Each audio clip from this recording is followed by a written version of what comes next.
Hello, fellow philosophers.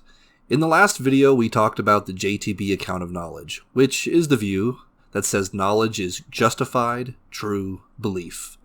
Now, this video is meant to act as a primer for the next video, in which we will be introducing some new ways of thinking about one of the conditions for knowledge, specifically justification. But before we can do that, we must talk briefly about a guy named Edmund Gettier. And so that's what this video is all about. So let's begin. Who was Edmund Gettier? Well, in the 1960s, Gettier published a paper called Is Justified True Belief Knowledge? It was a very, very short paper. It was only like 4 pages. I'll actually leave a link to the paper in the description if you want to read it yourself. But the paper is concise, and in my opinion, brilliant. It's an example of a short, sweet, effective philosophy paper. Now, what made this paper such a big deal? Well, he pretty much argued against the JTB account of knowledge, which, again, we discussed in the previous video. He concluded that the JTB account of knowledge was not complete. It wasn't sufficient for knowledge. So what made him arrive at this conclusion? Well, what he did was he presented different scenarios in which the hypothesized necessary and sufficient conditions justify true belief, where those conditions were met, and yet would nonetheless fall short of knowledge. It sounds strange at first, I know. Surely, if you believe X, and X is true, and you also are justified in believing X, then why wouldn't you know X? What else do these philosophers want from you? Well, think about the following example. Let's say you and your friend named Jones apply for a job. You come to believe your friend Jones is the person who will get the job, and you also believe Jones has 10 coins in his pocket. And let's say you believe that because you happen to count the coins in his pocket.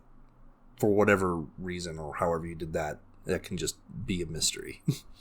So you think the following sentence, Jones is the person who will get the job, and he has 10 coins in his pocket, is true.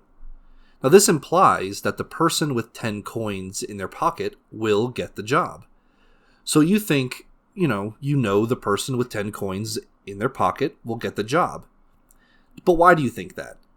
Now, you think Jones will get the job because you overheard the boss talking about it. Jones is also way more qualified than you. Everyone in the office also likes Jones way more than you. He also, is the boss's son-in-law, just to boot. So you have ample evidence that Jones is going to get the job. Now, by some twist of fate, you are the one who ends up getting the job. And also, to make things even more creepy, you have 10 coins in your pocket that you didn't know about. So the question is, did you know that the person with 10 coins in their pocket would get the job? Well, let's go through this slowly. Remember, the JTB account says knowledge is sufficiently made up of justified true beliefs. So is the proposition the person with 10 coins in their pocket will get the job true? Well, yes. You got the job, and you have 10 coins in your pocket. Do you believe that the person with 10 coins in their pocket will get the job? Yes. You formed that belief. And are you justified in thinking this? Well, you had evidence and strong reasons to think Jones would get the job. You also counted the coins in his pocket, which happened to be 10. And so you know that he has 10 coins in his pocket. So yeah, you're justified. So all of these conditions have been met. The proposition that the person with 10 coins in their pocket will get the job is true, and it's justified, and it is believed. JTB. Now all the conditions of the JTB account of knowledge have been met. So Gettier asks us, given these conditions have been met, did you know that the person with 10 coins in their pocket will get the job? Now, answers to this have varied, but an overwhelming amount of people share the intuition that the answer is no. Enough people shared this intuition that this event in philosophical history is seen as a sort of point of progress in epistemology. Again, not everyone agrees, but that's just how the history unfolded. Now, philosophers reacted to this, like, vociferously. These sorts of scenarios proliferated in the imaginations of philosophers. Many came up with similar situations where the conditions of justified true belief were met, and yet we would not want to attribute knowledge to the subjects involved. The scenarios were dubbed Gettier Cases. So Edmund Gettier problematized the JTB account, and philosophers scrambled to address what was missing. Do we need to add an extra condition to the JTB theory in order to account for Gettier cases? Or maybe the JTB theory is still plausible. It's just that we need to refine one of the conditions in order for it to adequately account for Gettier cases.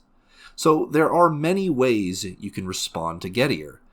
And all the ways people have responded have settled into little conceptual compartments, distinguishing one position from another. So, before moving on to the next video, you should think about this for some time. You should think about it yourself. How would you solve this Gettier problem? So, to make it very clear, the problem is this. What needs to be changed about the JTB theory in order to account for Gettier cases? Would you add a condition? Delete one? Reformulate your understanding of one of the existing conditions?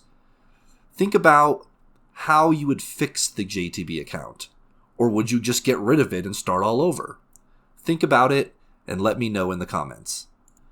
In conclusion, this video was meant to act as a primer for the next video, which will be at an intermediate level of difficulty.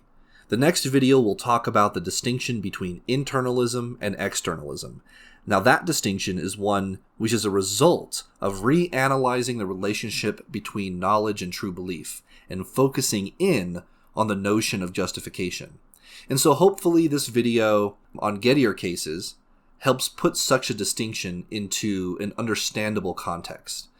So keep in mind, on the thumbnails of these videos, I'm going to start color coding them based on difficulty. In the top right corner of the video will be a green, yellow, or red dot.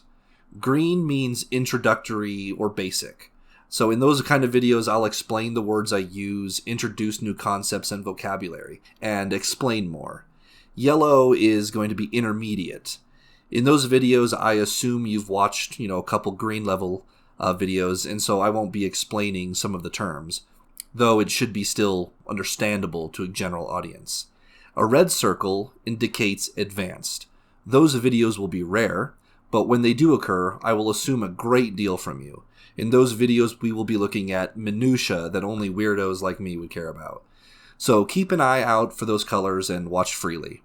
Anyway, guys, if you like these videos and you want to stay updated, feel free to subscribe and click that ding ding. Also, feel free to ask me any questions you might have, and I'll do my best to answer them in the comments. Or if I feel your questions are worth discussing at greater length, hell, I might even feature them in the next video. So anyway, guys, have a great day and stay thinking.